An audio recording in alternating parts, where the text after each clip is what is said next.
Hello everyone, GoldenNova here. As a self-appointed chronicler of Yu-Gi-Oh's lore, I await every core set with bated breath, as each promises a new chapter in an ongoing story that's as intriguing as it is frustrating. Without meaningful flavor text additions to supplement the imagery, we're left with picking apart artwork, as well as trying to determine which effects or mechanics are actually reflective of the characters involved, or just there purely to help the game move along. And that's what makes each set such an event. We're always left with such huge questions and quasi-understood plot points that any new piece of information is welcome. But this set, Konami threw us a curveball. Not only was a new archetype revealed that progressed the story as usual, there was a second. And that's on top of all the updates to existing themes that also tie into the story at large. We've got a lot to cover today, so let's see how much I can bend the format of these videos to accommodate a double dose of explaining. We'll identify the Icejade's abilities and playstyle, sort out the Swordsoul's capabilities, then bundle them up with the new cards for previous themes to see how they fit into the story. It's time to get out your reading glasses and pull up your research material, because we're going to explain the burst of Destiny lore. But before we continue, a quick reminder to please like and subscribe if you've enjoyed my content so far. We've blasted past the previous goal of 5,000 subscribers by the end of the year, but like one of the most powerful Utopia cards, I'm going all in. Double or nothing. And if we get to 10,000 subscribers, I'll cover that card as well as many others in Utopia Explained. We've also got our Discord where, I can't just keep saying things that happen. How about you join and you can cause some mischief? And a Twitter where you can stay up to date on channel news and my bad takes. And if you really like what I do here, please consider joining my YouTube membership. It's basically like a Twitch sub, or backing me on Patreon so you can get your name in the credits, as well as help determine future Explained videos that I make. Thank you all so much for watching, and now, back to the video. Let's start with the Icejades. They're a series of water attribute aqua monsters that, so far, act as generic water support. They also all share an effect where, if any number of face-up water monsters you control are destroyed in any way while that Icejade is in the grave, you can banish them from the grave to summon a differently named Icejade from your hand or grave. First is Acti of the Icejade. They're a level 4 monster with 1000 attack and defense, and if normal or special summoned, you can send a water monster from your hand to the grave as cost to draw a card. And you know what sending a monster to the grave to activate a water monster's effect means? Atlantean synergy! Granted, the deck already has a pretty effective shell to work with, so it doesn't need more cards like this, but due to the nature of the Icejade's revival ability, you can trigger this on your opponent's turn to maybe proc the removal effects of Marksman and Heavy Infantry. And hey, more level 4 water material for Abyss Dweller and Bahamut Shark. Can't complain about that. This card may seem really innocuous, but that's all part of the acti. Tanola of the Icejade is a level 4 monster with 1000 attack and defense, and while they're on the field, you can target any water monster in your grave, then send a card from your hand to the grave as cost, then for the effect, you send Tanola from the field to the grave, and if you do, you special summon the water monster in your grave that you targeted. This is another outlet for discarding Atlanteans, but since this isn't an on-summon effect like Acti, you will have to do this on your turn. It's also not too great that it resolves as a -1, but if used properly, you'll be getting Tanola onto the board at no cost, and since any water monster is on the table for revival, you can get some truly powerful creatures. So even at its most costly, it can still very much be worth it, no matter how jaded you are. Tremolat of the Icejade is a level 5 monster with 1500 attack and defense, and you can send them from your hand to the grave to special summon any water monster from your hand. So while the level might have been prohibitive in other circumstances, it's actually a subtle card design nudge to help you focus on its strong points. With no on-field effect, you really want to pitch them as soon as possible. That way they're in the grave to revive another Icejade down the line. And if you need the extra level for Synchro or Xyz plays, then you can use another Icejade to summon them without having to worry about tributing. It may come out of nowhere, but Tremolat may be just the card to burst your opponent's bubble. Their last card is Icejade Cradle, a normal spell that adds an Icejade monster from your deck to your hand with a name that's different from the ones you control or in your grave. Considering our very shallow card pool, this shuts itself off very quickly, so it's highly encouraged that you use their effects as soon as you can, because as you banish Icejades, then more names get freed up for you to search. This may explode into a much more powerful card as new sets are released, and they'll need it, because right now, they're just a little baby archetype. As for how they're used now, it's pretty clear you can't run them as their own deck, so you'll want to add them into other water themes. We've already discussed running them with Atlanteans, but we can't discount their synergy with frogs. Acti and Tanola are both level 4, so they can help make Bahamut Shark, and the totally awesome you summon with that is free to use the Icejades as fodder for negation, because they're all aquas. And if it was summoned properly in a frog deck, then you can use Tanola to bring it back. That's about all the water synergy I can think of right now, but we've got a whole other thing to talk about, so if there are any other cool ways to splash Icejades into other decks, let me know in the comments. I'd love to see what you come up with. Next, it's time to talk about the Xiangjian, one of, if not the, biggest threats to come out of Burst of Destiny. Recently, the localization for Iris came out, and it's likely that the theme will be called Swordsoul because of it, but since the rest of the names in the theme haven't been localized yet, I'll be sticking with Xiangjian so it all fits. All their monsters are worms of various attributes, and many of their effects make Xiangjian tokens, which are level 4 water worm monsters with 0 attack and defense, and are, most importantly, tuners. This gives them the ability to make a wide variety of level 8 and 10 synchros to pair with their level 4 and 6 main deck monsters. But if you thought the deck didn't have level modulation to help gain access to other silly cards, then you've got another thing coming. The only drawback is that you can't summon from the extra deck while the tokens are on the field, except for synchro monsters, but once they're gone, the restriction is lifted.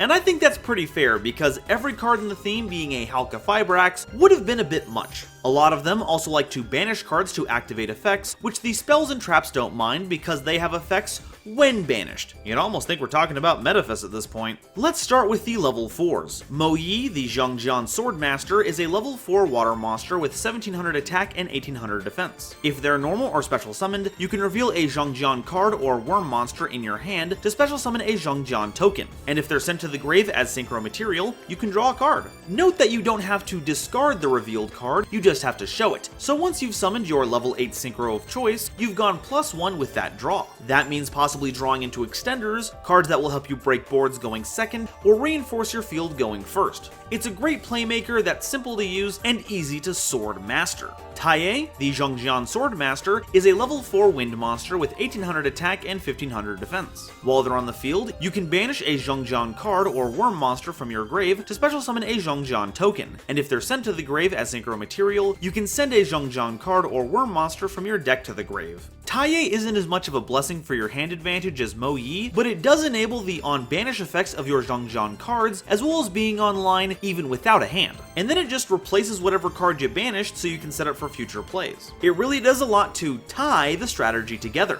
Long Yuan, the Xiangjian Tactician, is a level 6 fire monster with 1200 attack and 2300 defense, and you can discard a different Xiangjian card or worm monster from your hand to special summon Long Yuan from your hand. Then make a Xiangjian token. Also, if sent to the grave as synchro material, you can burn your opponent for 1200 points of damage. Yeah, just incidentally shave off a huge chunk of their life points, no biggie. Making my opponent start the game with 6800 life points is outstanding.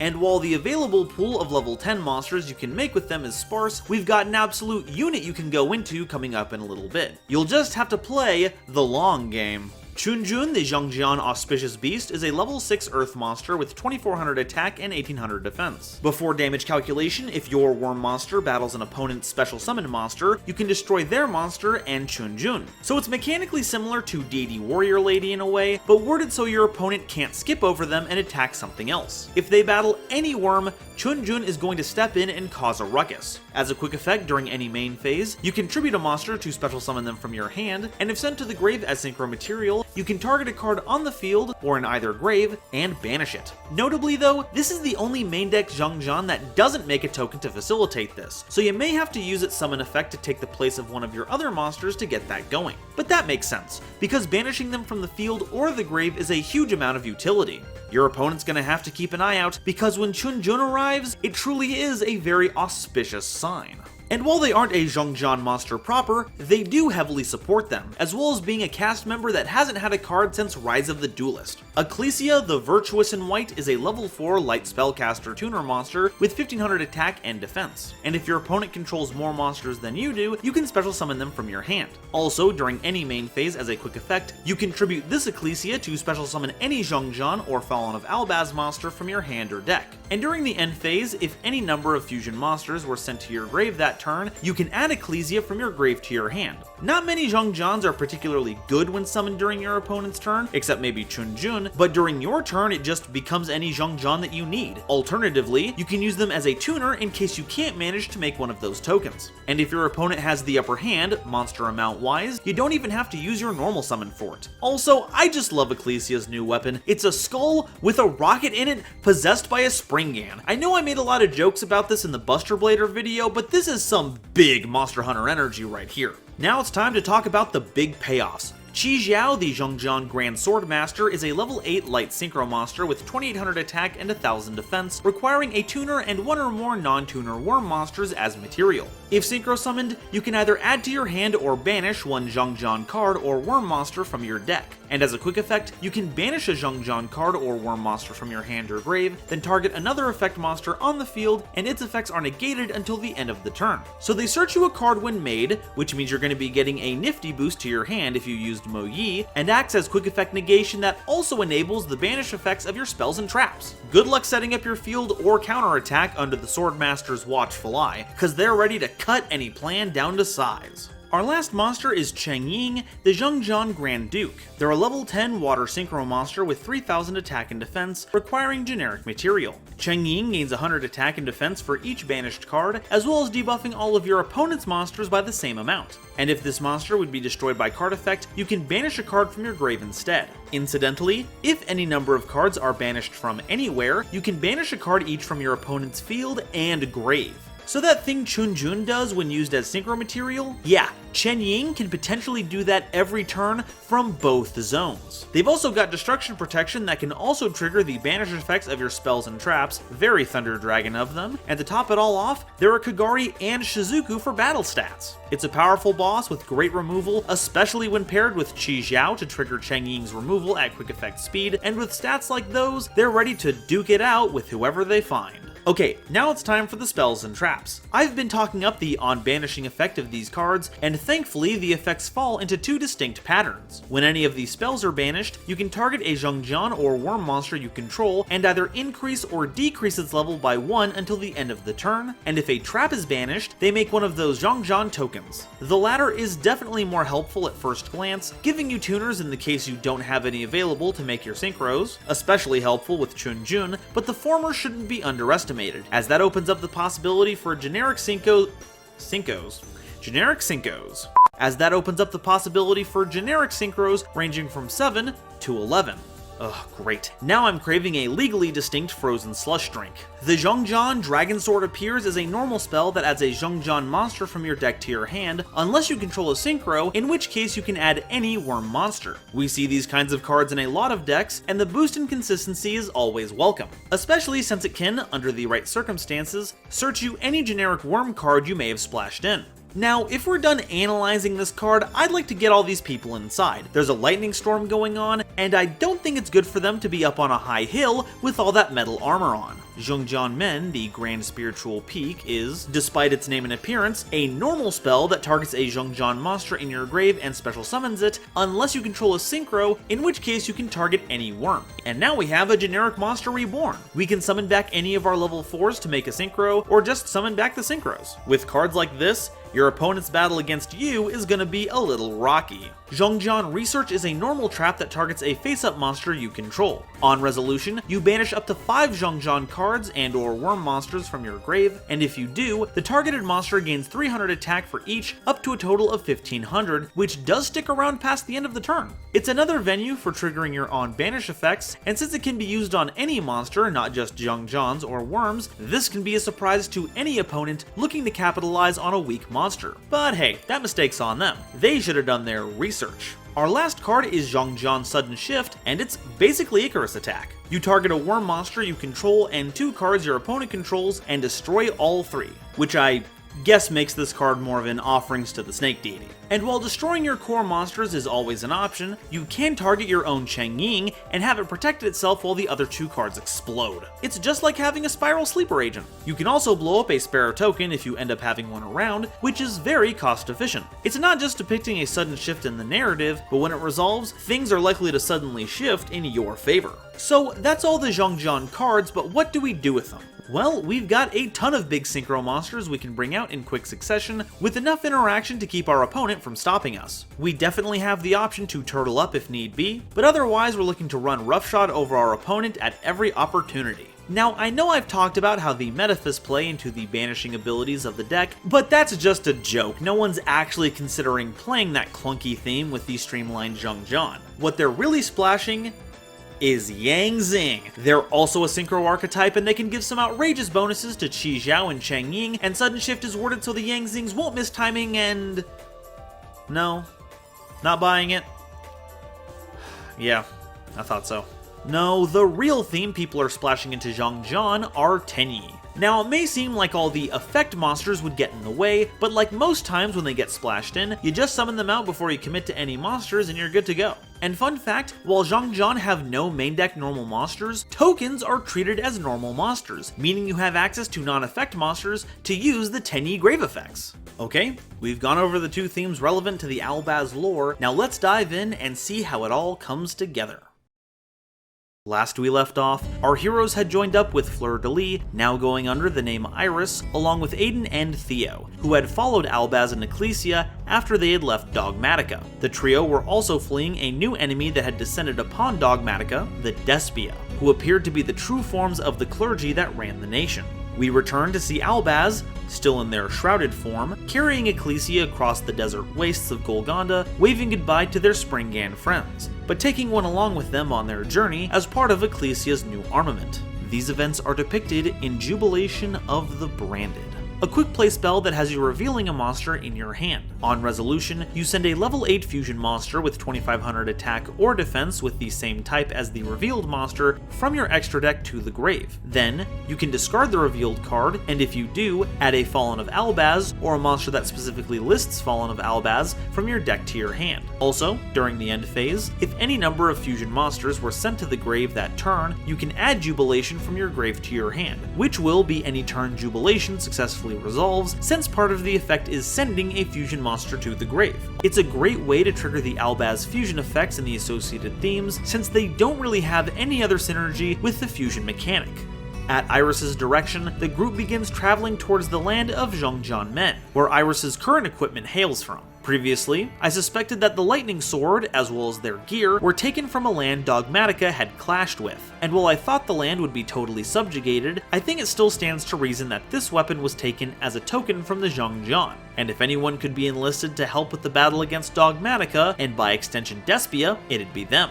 However, trust is not so easily gained, and they are brought before the Grand Duke of Xiangjian Men. Their auspicious beast Chunjun is there, and seems to either become aggressive towards or taken aback by their reaction to Ecclesia, as their horn begins to glow a radiant light that is mirrored by Ecclesia. In context, this could provide evidence that Ecclesia, and perhaps even Fleur-de-Lis, both originally hail from Xiangjian Men. Ecclesia is, after all, a level 4 monster that is now a tuner, that now has the effect to support Xiangjians. They have a lot in common with Xiangjian tokens, but while they have 0 attack and defense, they can gain 1500 attack by way of Xiangjian research, which does match Ecclesia's attack no matter what version they are. Iris also has some interesting synergy with the theme. Their new version can leap out of the hand and onto the field, while a monster's effect on the field is negated, something Qixiao is rather adept at. And while they don't share any battle stats, they are the same level, which may speak to their equal prowess in battle. However, we don't see much more than that out of the Xiangjian. The Dragon Sword artwork shows all 3 Swordmasters, Qixiao, Mo Yi, and Tai appear atop a thundering peak, but whether this is them appearing as if out of the pages of a storybook, or if they've always been around and just showed up to intimidate the party, we can't say. But Xiangjian's Sudden Shift does connect us back with the Despia fairly effectively, showing a new addition to their ranks appearing through one of the whole portals. Ad libitum of Despia is a level 8 Dark Fairy monster with 1500 attack and 2000 defense. During your main phase, you can make all face-up monsters currently on the field gain attack equal to their level times 100 until the end of your opponent's turn. and if used as fusion material from the hand or field, and is sent to the grave or is banished, you can target a differently named Despia monster, or a level 8 or higher fusion monster that is banished or in your grave, and special summon it. They trigger much like Dramaturge, but play more of a supporting role, getting you back fallen Despias or your big fusions. An initial reading of this scene would likely lead you to believe Ad libitum is launching a sneak attack against the party we're following.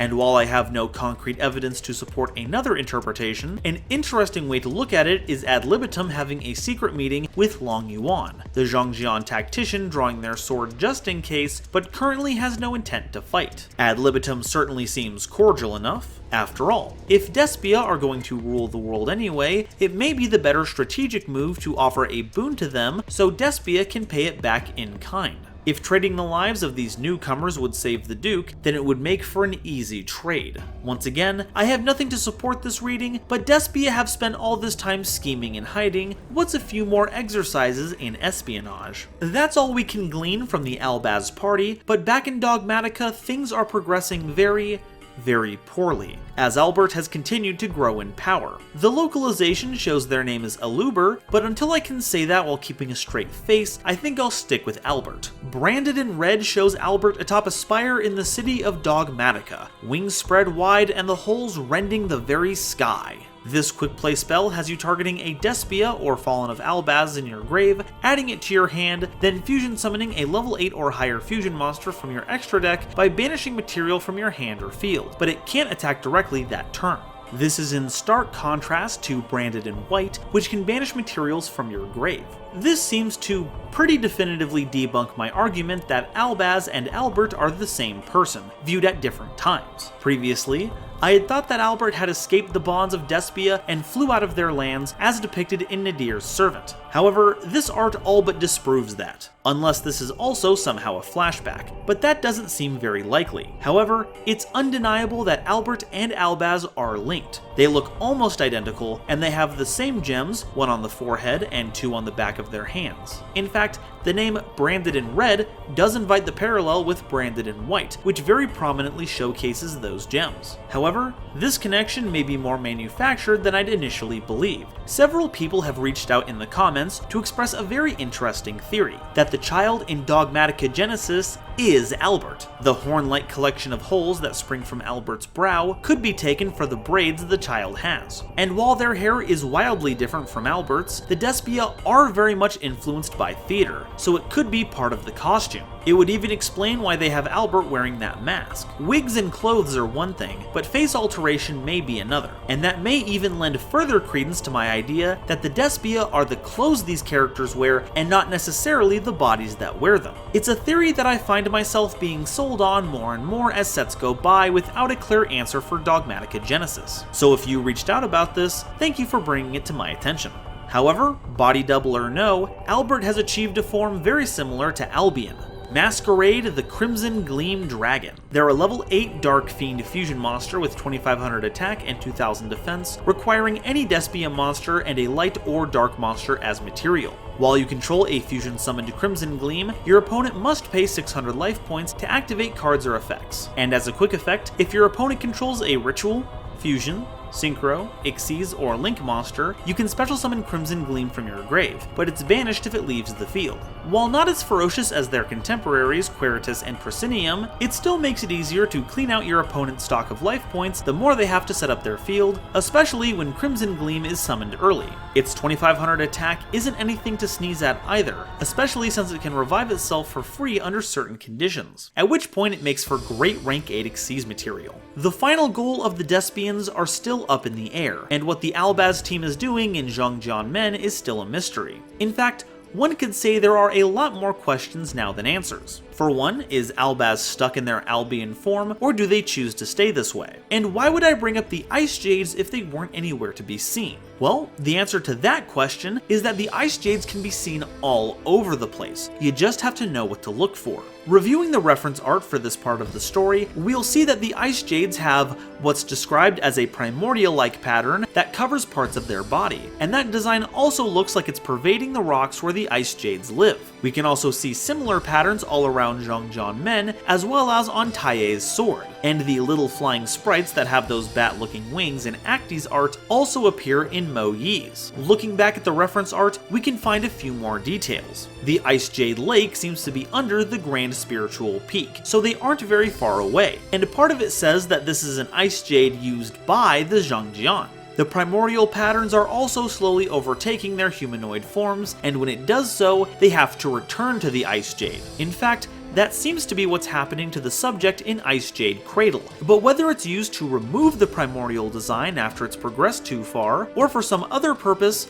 I couldn't say. Unfortunately, the translation I could find of the reference art is formatted in a way that's difficult to wrap my head around, so if you have any input, I'd love to hear about it. There's also the matter of the imagery in Tremolat's art. They're sitting atop an orb connected to strings of small bubbles, but each shows a part of the Albaz storyline so far. We can see branded in white, Acti of the Icejade, Fleur-de-Lis in their iris form, Branded Bond, Springgan's Interluder, Judgment of the Branded, and Springgan's Booty. But the Icejade have some kind of technique to watch events that unfold, but whether this is some kind of surveillance system, or an object that has recorded the fate of existence, and it's simply telling what has happened and what will come to pass, is still up for speculation. But that is all the information I have for you today. We leave our party at the Grand Spiritual Peak, on the verge of being attacked by Ad Libitum in some way, while the nation of Dogmatica is being ripped apart. Will Ecclesia gain even more power? Will Albaz learn the truth of their origin? And will we finally get updates to Aiden and Theo? We'll just have to wait another 3 months, but I look forward to seeing what they have in store for us. Thank you so much for watching and for making it all the way to the end of the video, it means so much to me. Lore videos like this are always some of the most fun to make,